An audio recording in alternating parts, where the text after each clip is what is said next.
राजधानी जबत होती विपुल परिमाणर बेआईन cough syrup जो कफ सिरप को निशा आकार रे व्यवहार करा जाउथला जहाकू चोरा मार्केट रे बिक्री करा जाउथला।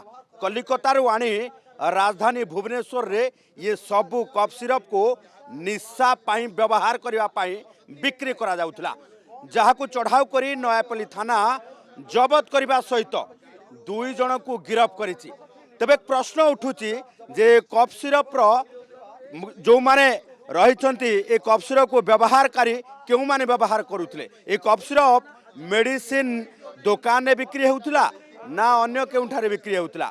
मेडिसिन दुकान में जदि बिक्री होउतला ये बेआईन कफ सिरप किभली भाबे बिक्री होउतला। अपर पक्षरे जदि देखिबा जे जदि कफ सिरप मेडिसिन दुकान में बिक्री होउनथला तेबे बाहर किभली भाबे कफ सिरप को व्यवहार करने पाई सीधा सड़क दुकानी बिक्री करुले ग्राहकों को।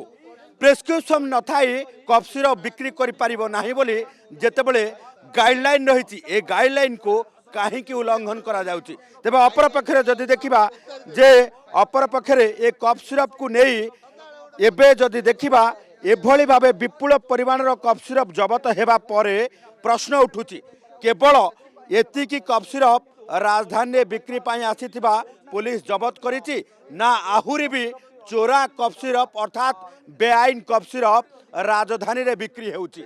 एबे भी लोक माने निशा पाई कफ सिरप व्यवहार करुछंती कि एबे भी काहे की गाइडलाइन को पालन करा जाउ नाही।